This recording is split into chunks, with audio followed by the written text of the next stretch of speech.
এ কি ক্যাশিয়ার সাহেব, একটা দিনেও জামাতে নামাজ পড়েন না, আজকেও লেট করেছেন। এদিকে যে মিস্ত্রিরা কাজ করতেছে তাদের তো কাজে টাইলস শর্ট পড়েছে, তারপর মসজিদের কার্পেট কিনতে হবে। ঠান্ডায় মুসল্লিরা নামাজ পড়তে পারতেছে না। আমি আপনার কাছে টাকা দিয়ে যাচ্ছি, কালকের ভিতরে এগুলো কিনে মসজিদে দিয়ে যাবেন। এই নেন, ধরেন টাকা। আচ্ছা, আমার হাতে তো পানি। সভাপতি সাহেব, টাকাটা আপনি এই জায়গায় রাখেন। আচ্ছা আচ্ছা, ঠিক আছে, তাহলে এইখানে রাখলাম। হ্যাঁ? আচ্ছা, কালকের ভিতরে কিন্তু এগুলো ওইটা নিয়ে আপনি চিন্তা করেন না, আমি আজকে কিনে নিয়ে আসবানে।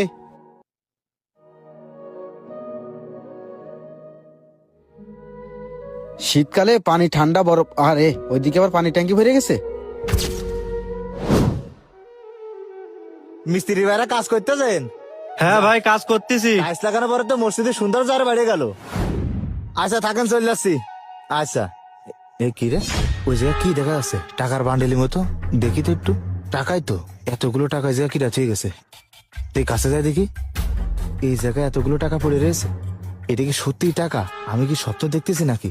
একটা সিমটি করে দেখি। না তো, আমি তো চেতনায় আছি। এতগুলো টাকা এই জায়গায় কি দেখা হয়ে গেল? যাই হোক, এই টাকাগুলো না তাড়াতাড়ি এই জায়গাতে সত্যি হবে। আশেপাশে কেউ দেখিনি তো? না, কেউ দেখিনি। তাড়াতাড়ি এই জায়গাতে কাটিয়ে পড়ি। আলহামদুলিল্লাহ, নামাজটা পড়ে। এই কি রে, সে টাকাটা কই? ভিতরে রাখলাম নাকি? ভিতরে না, ভিতরেও তো নেই। টাকাটা রাখলাম কোনে তালি?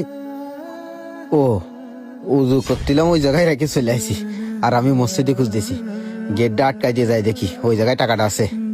আল্লাহ, কি রে, টাকা কই?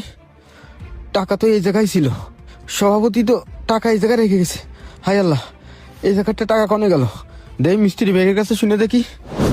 সভাপতি সাহেব, এই যে মিস্ত্রিরা টাইলসের জন্য বসে আছে, এই টাইলস নিয়ে আসবে কখন আর কাজ করবে কখন? এদের কি হাজিরা দিতে হয় না? কি? এখনো টাইলস আসেনি? আমি তো জোহর নামাজ পড়েই মইনুলের কাছে টাকা দিয়ে দিছি। আরে ভাই, মইনুলের কাছে টাকা দিলি, সে টাইলস কখনো আসে? আপনারা বারবার বলেছি এ মইনুলরে ক্যাশিয়ারের দায়িত্ব দিয়েন না, তারপরও আপনারা মইনুলরেই দায়িত্ব দিয়েছেন। আচ্ছা ঠিক আছে সাইফুল, আমি বিষয়টা দেখতেছি। আচ্ছা ঠিক আছে সভাপতি সাহেব, বিষয়টা একটু দেখেন। তারপরও মসজিদের কার্পেটের জন্য মুসল্লিরা কিন্তু নামাজ পড়তে পারতেছে না, কার্পেট কিন্তু লাগবে। আচ্ছা ঠিক আছে, দেখতেছি। কি ব্যাপার, মইনুলের কাছে টাকা দিলাম টাইলস আনার জন্য, এখনো টাইলস কিনে আনলো না, কারণটা কি? মসজিদ উন্নয়নের টাকা, এখানে 10 জন মুসল্লির টাকা আছে। এই মহল্লার মুসল্লিদের, এই মহল্লার প্রবাসীদের, এছাড়াও চাকরিজীবী, কৃষক, আরো বিভিন্ন পেশার লোকজনের টাকা আছে। এখন যে মসজিদের টাকা হারাই গেছে, এই কথা যদি আমাদের আশেপাশের অন্যান্য গ্রামের লোকজন জানে,